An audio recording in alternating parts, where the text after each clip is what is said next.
So we're going to now make chimichurri, which we like to serve with grilled meats, fish.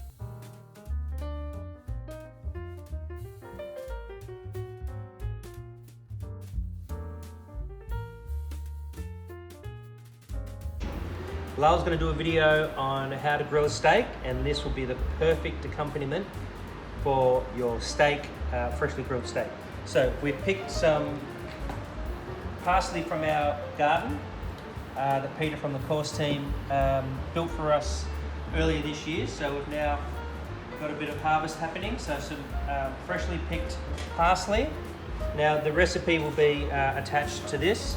We like to sort of play it with chef's hands. So we're using a Thermomix. You can use any sort of food processor, or indeed you can cut this by hand if you don't have equipment like that at home. We've kept a little bit of the stalk on the coriander. It's nice and soft anyway, so that won't improve the problem. Got 1 shallot here diced, 3 to 4 cloves of garlic. And we're going to start off by just processing this a little bit.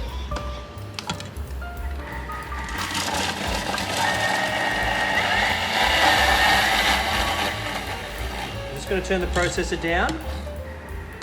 We're going to add our red wine vinegar. We'll reprocess again a little bit.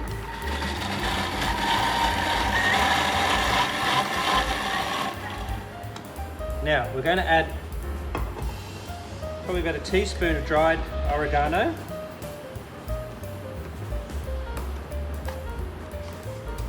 Again, this is about a teaspoon and a half of chili flakes. You can add more or less chili flake depending on heat. A nice pinch of salt. We'll give that a little blitz.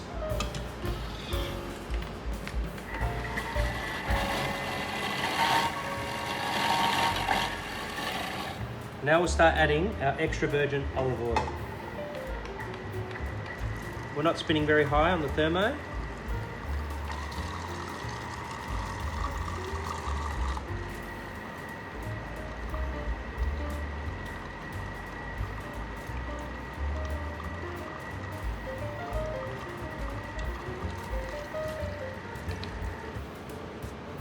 So you can process your chimichurri to be coarse or super fine.